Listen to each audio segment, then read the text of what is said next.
आज हम एक नया चैप्टर ले रहे हैं, अध्याय 3 प्रबंध के सिद्धांत हैं उसकी तकनीक के बारे में। हमने अभी तक 2 चैप्टर कंप्लीट कर लिए हैं। तीसरा चैप्टर परीक्षा की दृष्टि से बहुत अधिक महत्वपूर्ण है क्योंकि इसमें जो हेनरी फेवल के 14 सिद्धांत है और उद्देश्यों द्वारा प्रबंध, अपवाद द्वारा प्रबंध और व्यू रचनात्मक प्रबंध, इन 3 टॉपिकों के बारे में रैंडम वाइज हर साल क्वेश्चन जो है वो पूछे जाते हैं। इसीलिए हम इस अध्याय में इनको यहाँ पर चर्चा करेंगे। सबसे पहले हम प्रबंध के सिद्धांत और तकनीक में आधुनिक प्रबंध, जिसे वैज्ञानिक प्रबंध या प्रशासनिक प्रबंध भी कहा जाता है, उसके जो जनक हैं वो हेनरी फेवल माने जाते हैं। वैज्ञानिक प्रबंध, वैसे तो वैज्ञानिक प्रबंध जैसे टेलर है, लेकिन आधुनिक युग में जो प्रशासनिक प्रबंध के संबंध में वैज्ञानिक प्रबंध है उसके जनक कौन माने जाते हैं? हेनरी फेवल माने जाते हैं। हेनरी फेवल ने आधुनिक प्रबंध के रूप में 14 सिद्धांत दिए थे। वो फ्रांस के रहने वाले थे और एक इंजीनियर थे। उन्होंने कारखाना स्तर पर बहुत सा कार्य किया। उनको बहुत ही लंबे समय का अनुभव था। उसके आधार पर उन्होंने बहुत से प्रयास किए। उन्होंने प्रशासनिक प्रबंध के सिद्धांत के रूप में 1916 में एक पुस्तक जो थी उसका प्रकाशन किया था, जिसका नाम था एडमिनिस्ट्रेशन इंडस्ट्रियल एक्ट जनरल। उसका पुस्तक का प्रकाशन 1916 में किया, लेकिन वो फ्रांसीसी भाषा में होने के कारण सर्वत्र उसको प्रकाशित या विकसित नहीं किया जा सका। उसके बाद उन्होंने 1929 में उस पुस्तक का अंग्रेजी में अनुवाद किया, लेकिन वास्तव में अंग्रेजी में अनुवाद केवल यूरोपीय कंट्रियों तक ही सीमित रहा, इसीलिए उसके सिद्धांत केवल यूरोपीय कंट्रियों तक ही बने रहे।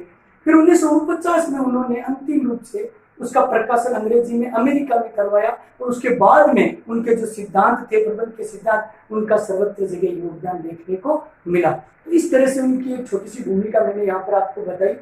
और उसके बाद में हेनरी फेवल के 14 सिद्धांतों के बारे में हम यहाँ पर बताएंगे, जिसमें सबसे पहला आता है कार्य का विभाजन। 14 सिद्धांत दिए, जिसमें सबसे पहला सिद्धांत दिया कार्यों का विभाजन। कार्यों के विभाजन में हेनरी फेवल ने यह कहा कि एक संस्थान में जब हम समुचित कार्य को किसी व्यक्ति विशेष को दे देते हैं तो वह अकेला उस कार्य को कर नहीं पाता।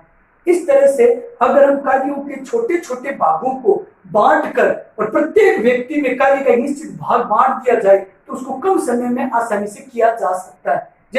जैसे घड़ी निर्माता कंपनी है, ठीक है, तो एक व्यक्ति को घड़ी का सारा काम दे दिया जाए तो निश्चित तौर पर समय लगेगा, वरना उसका पार्ट अलग अलग बांध दिया जाए, उसके जो डायल वगैरह बीच का वो अलग व्यक्ति बनाएगा, उसके जो कड़ी लगती है वो अन्य व्यक्ति बनाएगा, उसके अंदर जो कलपुर्ज है उसको कोई अन्य व्यक्ति फिक्स करेगा, उसके अंदर उसकी पैकिंग कोई और व्यक्ति करेगा। तो इस तरह से कार्यों को अलग अलग भागों में बांटने से प्रत्येक व्यक्ति को एक निश्चित कार्य मिल जाएगा और बार बार उस कार्य को करने से क्या हो जाएगा? दक्ष भी हो जाएगा। इसीलिए हेनरी फेवल ने कहा था कि कार्यों को छोटे छोटे भागों में बांटकर उसको कम समय में आसानी से करवाया जा सकता है और एक व्यक्ति बार बार एक ही कार्य को करेगा तो उसमें विशिष्टता हासिल कर लेगा और कमियां और गलतियां कम से कम करेगा। उसके बाद में अधिकार और उत्तरदायित्व का निर्धारण। हेनरी फेवल ने यह भी बताया था कि बिना अधिकार और बिना उत्तरदायित्व के आप किसी भी कार्य को नहीं कर सकते। एक व्यक्ति को कार्य सौंप दिया लेकिन उसको अधिकार नहीं दिया, तो जब उसको अधिकार ही नहीं दिया जाएगा तो क्या उसका उत्तरदायित्व बनेगा? नहीं बनेगा। आज मान लो एक संस्थान के अंदर एक व्यक्ति को कहा कि आपको ये कार्य करना है, लेकिन वास्तव में आपको उस कार्य के लिए कोई अधिकार नहीं दिए गए, आधिकारिक तौर पर आपको नियुक्त नहीं किया गया, तो वो व्यक्ति उत्तरदायित्व से क्या हो जाएगा? मुक्त हो जाएगा। जबकि आपको अधिकार दे दिया कि आप अधिकारी हैं और आपको ये कार्य करना है या अपने अधीनस्थों से करवाना है, तो निश्चित तौर पर उस कार्य को करवाने के लिए क्या बन जाएगा? उत्तरदायी बन जाएगा। इसीलिए हेनरी फेवल ने कहा कि संस्थान में किसी भी कार्य को करवाने के लिए पहले उसको अधिकार दिए जाएं कि हाँ, वह उन अधिकारों का उपयोग करते हुए अपने अनुयायियों से काम करवाएगा, तभी उसका उत्तरदायित्व बनेगा। तो अधिकार और उत्तरदायित्व का निर्धारण भी हेनरी फेवल ने कहा कि यहाँ पर होना चाहिए। फिर अनुशासन, सही बात है, निज पर शासन फिर अनुशासन।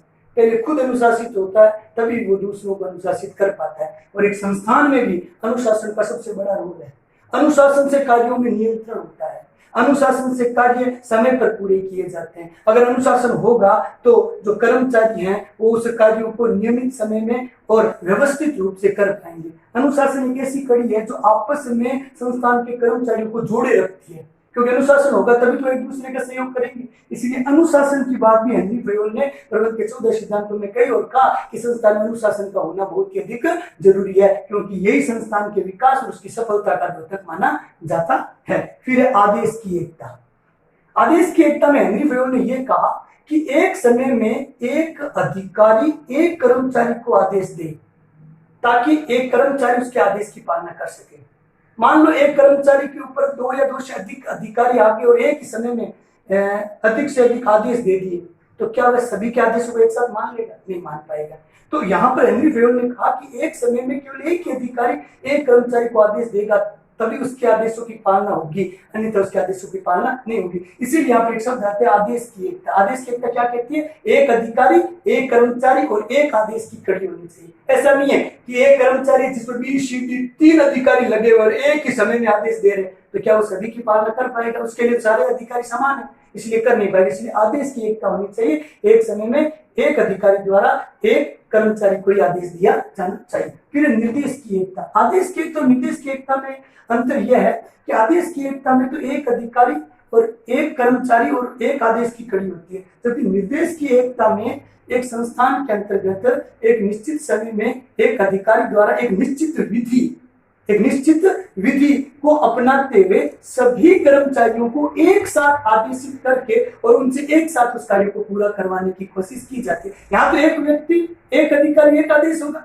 यहाँ पर क्या होगा? निर्देश की एकता एक विधि एक अधिकारी और सभी व्यक्तियों को समान रूप से आदेश देकर और उनसे अनुपालना करवाने की बात कही जाएगी। यह निर्देश की एकता के समान। फिर सामूहिक हितों के लिए व्यक्तिगत हितों का क्या होना चाहिए? समर्पण होना चाहिए। हेनरी फेयोल ने बहुत ही अच्छी बात कही कि अगर किसी संस्थान में समूह के लोगों का हित पूरा हो रहा है तो वहां पर एक व्यक्ति को अपने हितों का क्या कर देना चाहिए? समर्पण कर देना चाहिए। एक व्यक्ति चाहता है कि मेरा हित पूरा हो, लेकिन उस व्यक्ति की वजह से उस संस्थान के बहुत से लोगों का हित पूरा नहीं हो रहा है, उनका हित हो रहा है, तो हेनरी फेयोल ने कहा कि व्यक्तियों के समूह का अगर एक साथ हित हो रहा है, अगर ये एक व्यक्ति का हित हो रहा है, तो उसको उस हित को त्याग देना चाहिए, क्योंकि नियम भी यही कहता है कि बहुत से लोगों को अगर फायदा हो रहा है और एक व्यक्ति को नुकसान हो रहा है, एक व्यक्ति को फायदा हो रहा है, बहुत से व्यक्तियों को नुकसान हो रहा है, तो वहां पर उस व्यक्ति को उस फायदे का त्याग उन व्यक्तियों के लिए कर देना चाहिए जो उससे श्रृंखला में बहुत ज्यादा है, क्योंकि बहुत ज्यादा लोगों को एक साथ नुकसान होना बहुत ही नुकसानदायक माना जाएगा। इसीलिए सामूहिक हितों के लिए व्यक्तिगत हितों का समर्पण कर देना चाहिए। एक संस्थान में अगर ज्यादा व्यक्तियों का हित पूरा हो रहा है तो एक व्यक्ति को अपना हित त्याग देना चाहिए ताकि सभी का हित एक साथ पूरा किया जा सके। इसीलिए सामूहिक हितों के लिए व्यक्तिगत हितों का समर्पण यहाँ पर बताया गया। फिर कर्मचारियों का पारिश्रमिक। एक संस्थान में एक कर्मचारी जो है वो एक पारिश्रमिक के तौर पर जुड़ता है। वो जब संस्थान जुड़ता है तो उसके दिमाग में एक ही धारणा बनती है कि उसको संस्थान में अच्छा पारिश्रमिक मिलेगा। पारिश्रमिक पर्याप्त होना चाहिए। पर्याप्त का मतलब उतना पारिश्रमिक होना चाहिए जितना कि वो अपने परिवार का पालन पोषण भरण पोषण कर सके। उसकी योग्यता के हिसाब से उसको उचित पारिश्रमिक मिलना चाहिए। उतना पारिश्रमिक जरूर मिलना चाहिए जितना कि उसने कोशिश की, जितना कि उसने परिश्रम किया, जितना कि उसने परिणाम दिया, उसके हिसाब से उसको पारिश्रमिक जरूर मिलना चाहिए। तो कर्मचारियों को उचित पारिश्रमिक उचित समय पर दिया जाना चाहिए। ये बात भी हेनरी फेयोल ने यहाँ पर कही। फिर केंद्रीयकरण। केंद्रीयकरण और विकेंद्रीयकरण। केंद्रीयकरण का मतलब होता है कि सभी अधिकारों का एक केंद्र में आकर सीमित होकर रह जाना। इसका बहुत ही अच्छा उदाहरण मैं देता हूँ कि देखो केंद्रीयकरण किस प्रकार से कार्य करता है। इसमें 2 शब्द आते हैं, एक आता है केंद्रीयकरण और एक आता है विकेंद्रीकरण। इसका विलोम है।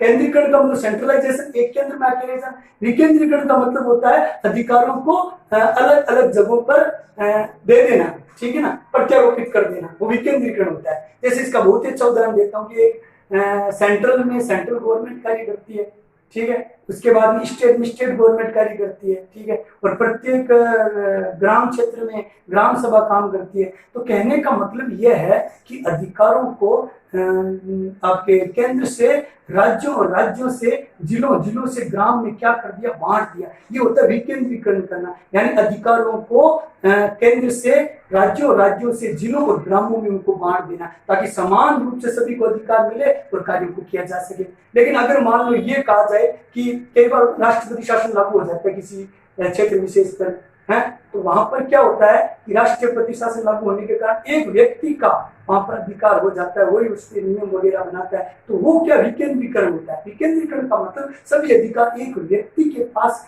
सीमित होकर रह जाते हैं और वही व्यक्ति उन अधिकारों को अपनाते हुए सभी से कार्य करवाता है। तो यहाँ पर केंद्रीकरण का मतलब हो गया कि एक व्यक्ति के पास अधिकारों का रहना, ताकि वो उन अधिकारों का उपयोग करते हुए अपने अधीनस्थों से काम कराए। विकेंद्रीकरण का मतलब होता है कि अधिकार अपने पास में जो अधिकार है उन अधिकारों में से कुछ अधिकारों को अपने अधीनस्थों को प्रत्यायोजित कर देना, सौंप देना, उनको पारित कर देना, ताकि वे उन अधिकारों का उपयोग करते हुए कार्य को करवा सके। केंद्रीकरण में आएगा। उसके बाद में आता है पदाधिकारियों में संपर्क कड़ी।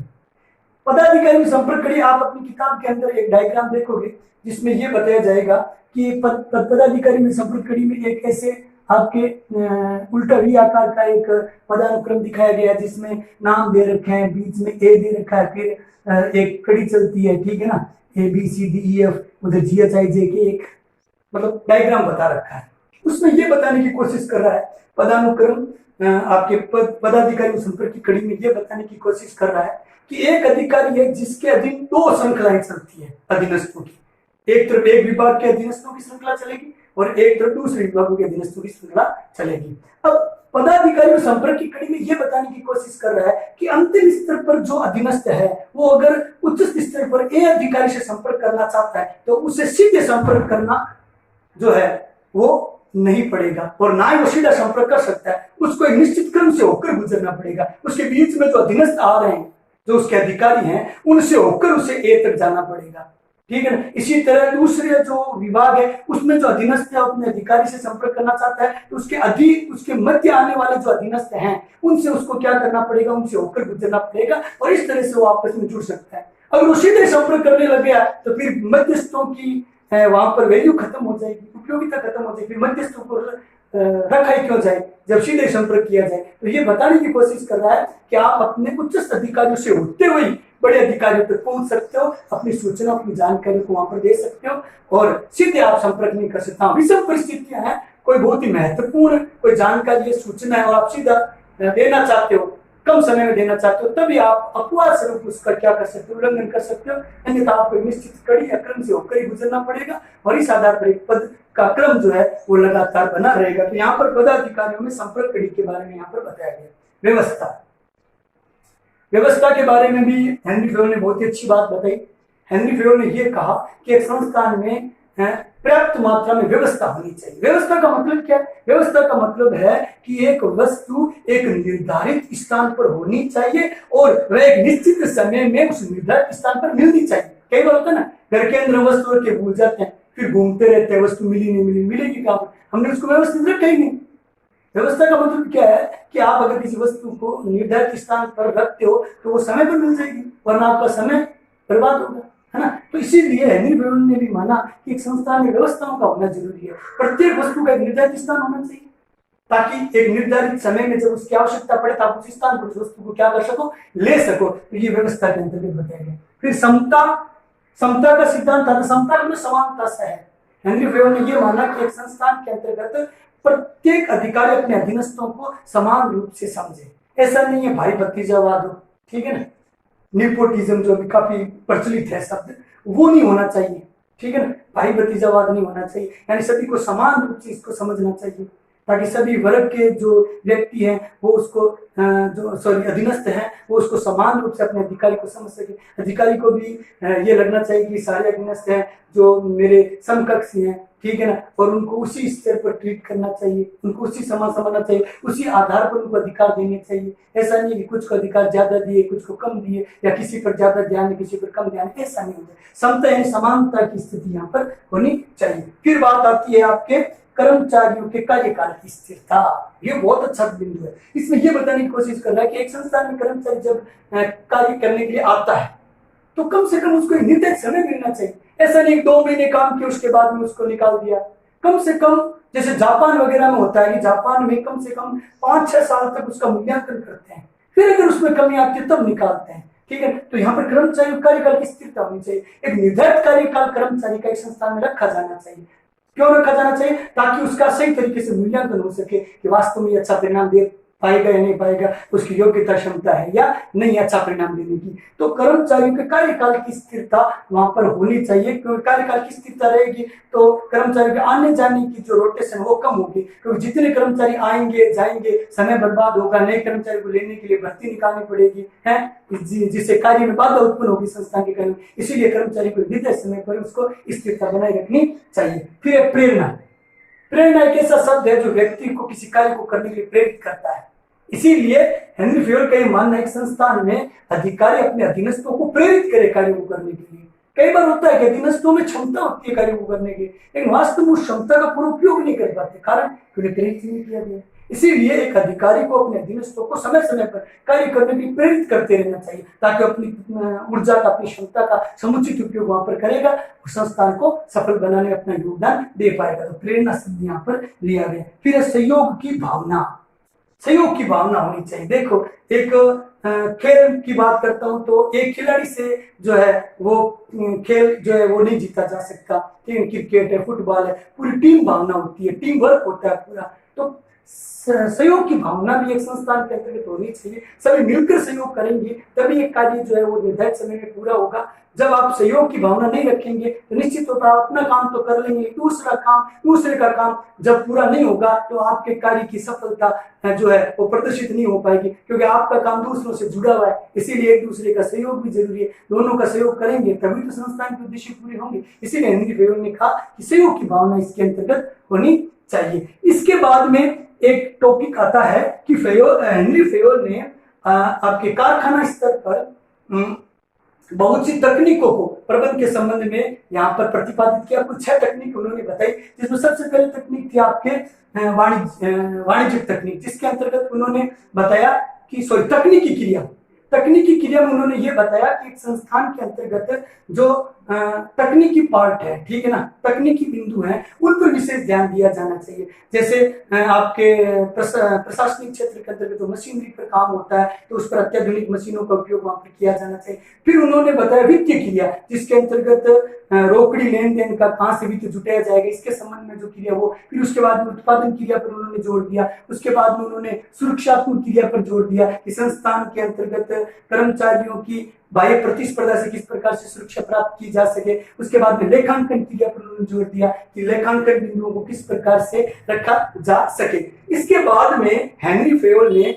प्रबंधकीय योग्यता एवं प्रशिक्षण के संबंध में बात की, जिसमें यह बताया कि प्रबंधकर्ता के अंतर्गत कौन कौन सी योग्यता या गुण होने चाहिए। सिंपल बिंदु है जिसमें यह बताया गया कि शारीरिक गुण होना चाहिए, यानी शारीरिक रूप से स्वस्थ सुशील स्वभाव का होना चाहिए, अच्छा होना चाहिए, मानसिक रूप से मजबूत होना चाहिए, समझने की योग्यता क्षमता उसके अंतर्गत होनी चाहिए। इसके अलावा सदाचार होना चाहिए, अच्छे विचार रखने वाला, मधुर भाषी होना चाहिए, अच्छा बोलने वाला होना चाहिए, शैक्षणिक योग्यता होनी चाहिए उसमें, कोई भी प्रबंध के क्षेत्र में जानकारी दे रहा है तो उसका ज्ञान उसको होना चाहिए, प्रावधिकी तकनीकी ज्ञान उसको उसके अंतर्गत होना चाहिए, और अनुभव तो होना ही चाहिए, क्योंकि बिना अनुभव के दूसरों को बता नहीं सकता। इसीलिए अनुभव का तो उसको बहुत ही अधिक ध्यान रखना पड़ेगा। ये कुछ बिंदु प्रबंध की योग्यता के अंतर्गत बताए गए थे। बाकी इसके कुछ टॉपिक हैं, उसको हम अगले वीडियो में लेकर उस चैप्टर को कंप्लीट करेंगे। धन्यवाद।